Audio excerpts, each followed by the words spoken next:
ನಮಸ್ಕಾರ, ಕಲಿಯೋಗ ಕಾರ್ಯಕ್ರಮಕ್ಕೆ ಸ್ವಾಗತ. ನಾನು ಡಾಕ್ಟರ್ ಅಶ್ವಿನಿ ವಿ ಕೊನ್ನೂರ್, ಆಯುರ್ವೇದ ತಜ್ಞೆ ಹಾಗೂ ಯೋಗ ಪ್ರಾಕ್ಟೀಷನರ್. ಆಸನ ಮತ್ತು ಪ್ರಾಣಾಯಾಮ ಆದ ನಂತರ ಅಷ್ಟಾಂಗ ಯೋಗದ 7ನೇ ಅಂಗ ಇದು ಧ್ಯಾನ. ಧ್ಯಾನ ಅಂದರೆ ಮೆಡಿಟೇಷನ್ ಅಥವಾ ಏಕಾಗ್ರಚಿತ್ತವಾಗೋದು. ಸೊ ಧಾರಣ ಆದಮೇಲೆ ಅಂದರೆ ನೀವು ಯಾವುದಾದ್ರೂ ವಸ್ತುವಿನ ಮೇಲೆ ಅಥವಾ ಉಸಿರಾಟದ ಮೇಲೆ ಅಥವಾ ಜ್ಯೋತಿ ಮೇಲೆ ಏನೇ ಆಗಿರ್ಬೋದು, ಅದರ ಮೇಲೆ ಫುಲ್ಲು ಕಾನ್ಸಂಟ್ರೇಷನ್ ಇಟ್ಕೊಂಡು ಮಾಡೋದು ಧಾರಣ. ಅದಾಗಿ ಡಿಫೋಕಸ್ ಆಗೋದೇ ಧ್ಯಾನ. ಸೊ ಈ ಧ್ಯಾನ ಅಂದರೆ ಏನು? ನಾವು ಎಲ್ಲರೂ ಮೆಡಿಟೇಷನ್ ಮಾಡ್ಬೋದಾ? ಇಲ್ಲ, ಎಲ್ಲರಿಗೂ ಮೆಡಿಟೇಷನ್ ಮಾಡೋದು ಕಷ್ಟ ಆಗುತ್ತೆ. ಆದರೆ ಎಲ್ಲರಿಗೂ ಉಸಿರಾಟದ ಮೇಲೆ ಕಾನ್ಸಂಟ್ರೇಷನ್ ಮಾಡೋದು ತುಂಬ ಈಸಿ ಆಗುತ್ತೆ. ಸೊ ನಮ್ಮನ್ನು ನಾವು ಒಳಗಡೆ ನೋಡಿಕೊಂಡಾಗ ಧ್ಯಾನ ತುಂಬ ಸುಲಭ ಆಗುತ್ತೆ, ನಿಮ್ಮ ಥಾಟ್ಸ್ ಕಂಟ್ರೋಲ್ಗೆ ಬರುತ್ತೆ. ಸೊ ಧ್ಯಾನ ಮಾಡೋಕ್ಕೆ ನಿಮ್ಮ ಉಸಿರಾಟದ ಮೇಲೆ ಕಾನ್ಸಂಟ್ರೇಷನ್ ಇಟ್ಕೊಂಡು ಸಿಂಪಲ್ಲಾಗಿ ಮೆಡಿಟೇಷನ್ ಯಾರು ಬೇಕಾದರೂ ಮಾಡ್ಬೋದು. ಅದನ್ನು ನಾನಿವತ್ತು ತಿಳಿಸ್ಕೊಡ್ತೀನಿ.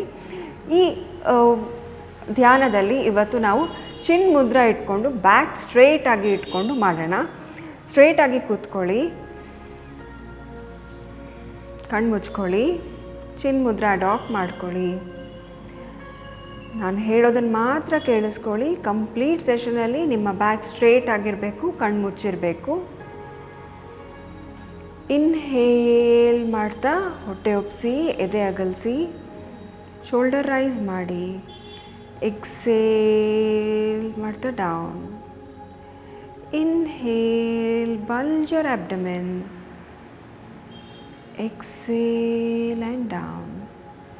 ಈಗ ಇನ್ಹೇಲ್ ಮಾಡಿ ಎಕ್ಸೇಲ್ ಮಾಡಬೇಕಾದ್ರೆ ಅಕಾರ ಚಾಂಟ್ ಮಾಡಿ. ಇನ್ಹೇಲ್,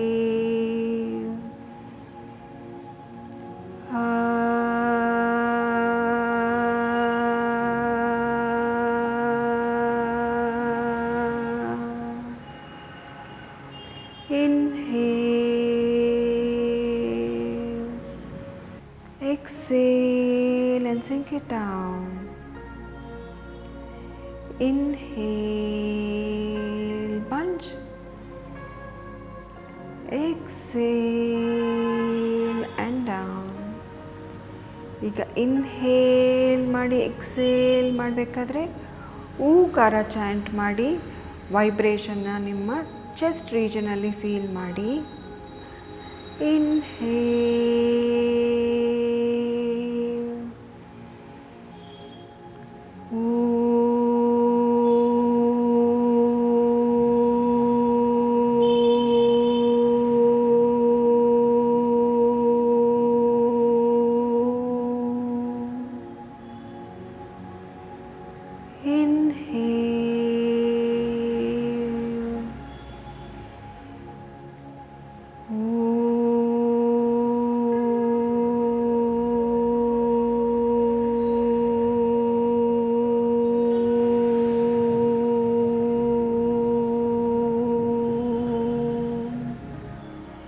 ಈಗ ಇನ್ಹೇಲ್ ಮಾಡಿ ಎಕ್ಸೇಲ್ ಮಾಡಬೇಕಾದ್ರೆ ಮಕಾರ ಚಾಂಟ್ ಮಾಡಿ.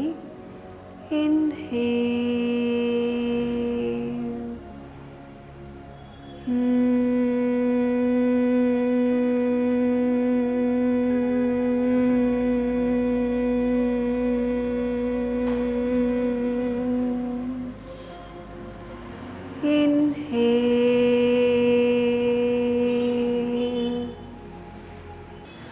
ವೈಬ್ರೇಷನ್ನ ಹೆಡ್ ಆ್ಯಂಡ್ ನೆಕ್ ರೀಜನಲ್ಲಿ ಫೀಲ್ ಮಾಡಿ.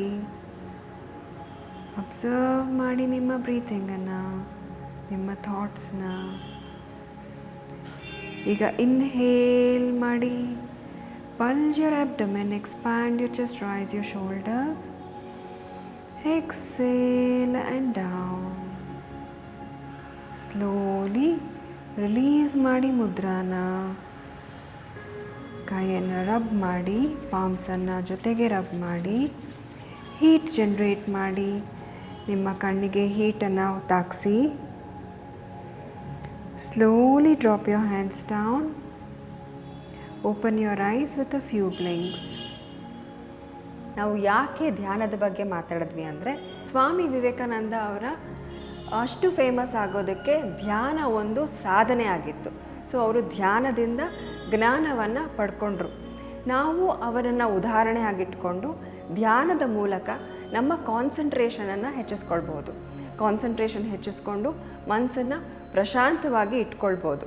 ಹಾಗೆ ನಮ್ಮ ದಿನನಿತ್ಯದ ಕೆಲಸವನ್ನು ಅತಿ ಉತ್ತಮವಾಗಿ ಧ್ಯಾನದ ಮೂಲಕ ಕೂಡ ಮಾಡ್ಬೋದು. ಇದಾಗಿತ್ತು ಇವತ್ತಿನ ಕಲಿಯೋಗ ಕಾರ್ಯಕ್ರಮ.